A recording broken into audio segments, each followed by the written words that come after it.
covering the stories that impact your life, your town, your state, and your future. This is the Means Report with your host, Brad Means.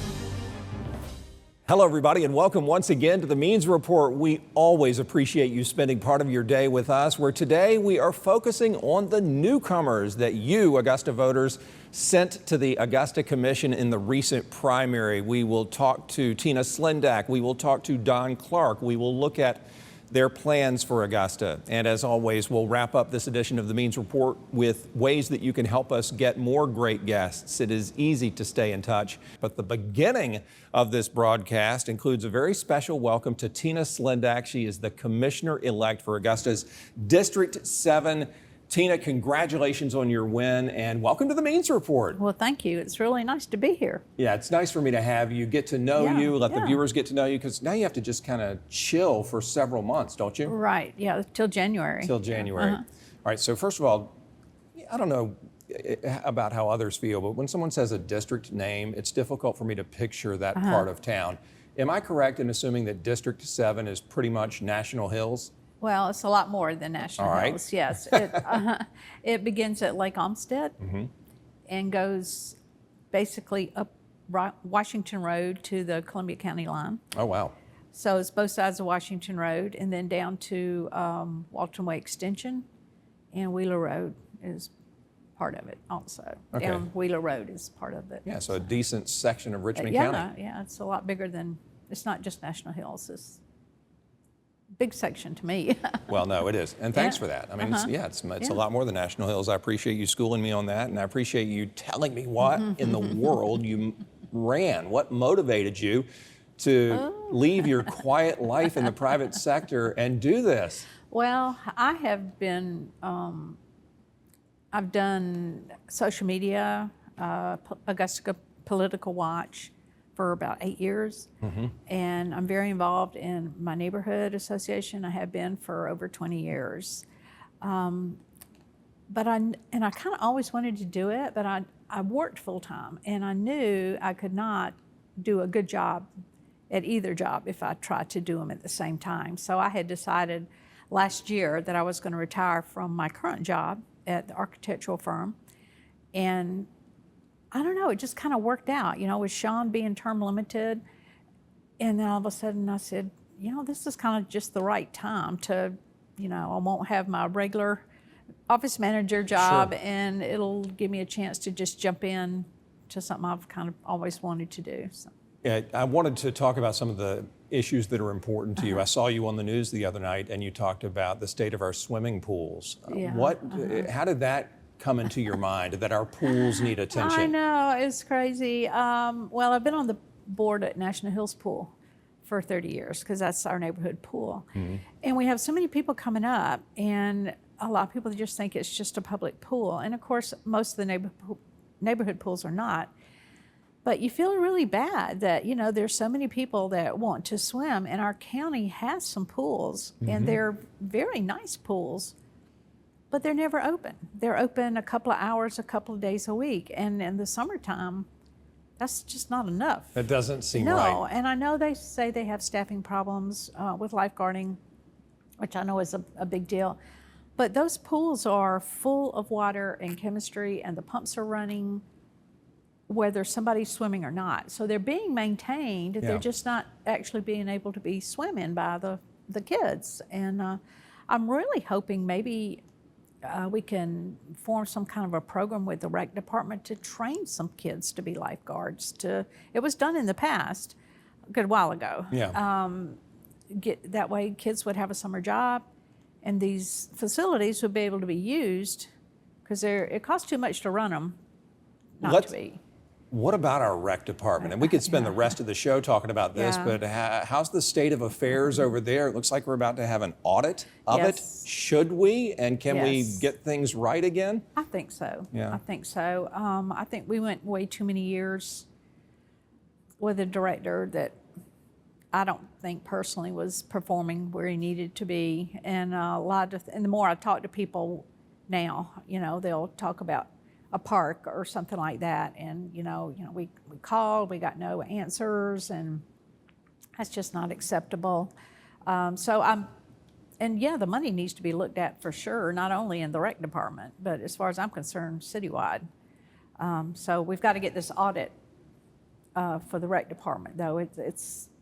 It needs to be done the correct way. Tina, when you come on board, as you mentioned in January, we're going to be many months into, 5 months into this new era in Augusta with the mayor having a vote, not just Garnett Johnson, but whoever succeeds him. Right. Do you like that idea? And what do you think is going to happen once we hit July and he gets that privilege? Right. Well, personally, I did vote for the mayor to get a vote. I think it's a good idea. I would have probably always thought he should have had a vote. I never really understood why it was like it is. And, you know, people say, well, you know, you really like this mayor. And of course, you know, but what if you get somebody that you don't like, or maybe it's not as good? But I'm thinking, you know, maybe that will help people change the way they choose their mayor, knowing that he's going to have an equal vote with the commissioners. And I think it's a good move. I really do. What kind of connection have you been able to make, if any? And I know it's early with the other commissioners. Do you feel like you're developing some relationships already? Well, I've been real involved. I go to commission meetings when I can. I listen to them while I'm at work. So I have probably listened or been to every commission meeting for at least 8 years. So I'm pretty familiar. I know most of them fairly well. I think there's a couple that I'm not, you know, real close with yet, but I hope to be. And but I know most of them very well already, and I think we're going to have a great commission come January. You know, you mentioned your architectural firm background, Cheatham, Fletcher and Scott, one of the most prominent firms in the area. From your vantage point as an employee there, were you able to see any issues that arose from the city of Augusta, whether it was permitting or anything that you all were trying to get done when y'all were doing projects? Anything that frustrated you? Yes. Well, it not only frustrates me, but of course contractors are terribly frustrated by the permitting process, how slow it is. And it has been for a good long time. And I guess it's made me more aware because I am in that industry, but I know with the people that I work with, it's very frustrating when you have a project that, and especially school projects and stuff, you know, they move on a really strict deadline. They can't just sit for months. And so, and I talked to the Builders Association. They're all frustrated with it. It just needs, but I mean, what is the answer? Hiring more people? I think they're trying, but it's a problem. You know, I mentioned National Hills off the top, and that's because that's your neighborhood and it's near and dear to your heart. How can you work to make sure that all of Augusta gets your attention and not just District 7? Well, District 7 is, I mean, that's going to be my baby, you know, for at first. But of course, every district has a strength, and I think it doesn't do the city good when any district is bad. You know, I'm a big advocate for building a strong downtown, and a lot of people say, you know, you concentrate so much on downtown, but a strong downtown is essential for any city. And for a project that comes up, maybe if it's not in your district, but somebody in your district could work there and have a job and career there. I mean, I think it just, for us all to work together, that's what's going to be key. Yeah, no, I agree with you. Tina, you mentioned the relationships that you're already forging with your fellow commissioners. Have you had any commissioners with whom you might not be able to have a good relationship? Mayor Johnson was telling me that a commissioner approached him when he won and said, "You'll never have my support to get a vote." Well, of course, that's ancient history now. He's going to get a vote. Anybody come to you and say, "Tina, I'll never work with you," or "I'm sorry, you can, you know, try to get some other votes, but I'll never be one of them"? No, I think I'll just say, come January, we're going to have a good commission. Tina, what are you not saying?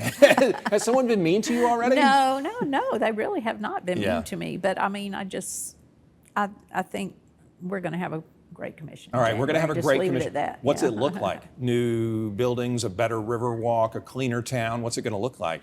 I would hope it would be a cleaner town. One thing, as I've been campaigning, and better infrastructure, because everywhere I talked, that was the number one complaint, was our streets.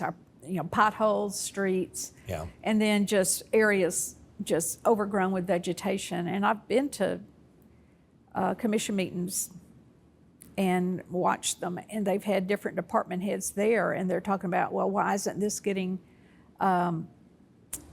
cut or maintained It's or such anything? a huge concern. Yeah, and one department will say, well, I thought you were doing that, and this one, well, I thought you were doing that. So that's going to be a huge thing, is trying to get these departments coordinated so that we're doing the most that we can to upkeep our area and not just, wasting services. And that's a big problem, and I hope we can get that started on the right path.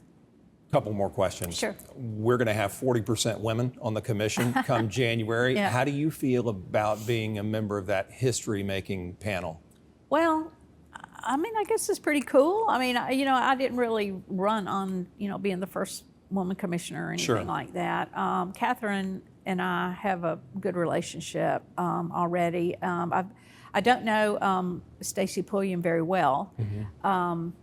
And Francine, I've met her a few times, and she seems very nice too. So, I mean, I think we can, politically we might be, a little different, but I think we're going to be fine. Last question, just have about 20 seconds. Do you Sure. think there'll be a learning curve where maybe you'll sit and watch and listen, or do you think you'll be able to jump right in come January and get to work? Well, I plan to jump right in and get to work, Yeah. but I mean, I'm not arrogant enough to think I'm going to get there in January and know everything. I'm not, but I just feel I'm ready for it. Like I said, I've watched for years, and I have built a pretty good relationship with most of them down there. I think I'm going to be ready to go. Well, the voters think you're ready, and you're up to the task as well. Yeah. Tina, congratulations Well, thank again on your you. win. Look forward to watching you serve come January. Okay. All right. It's nice to be here, and thanks. Absolutely, anytime. Tina Slendak, Commissioner-elect in District 7. When we come back, Don Clark, the Commissioner-elect in District 5. Find out what plans he has for that part of our town on the Means Report.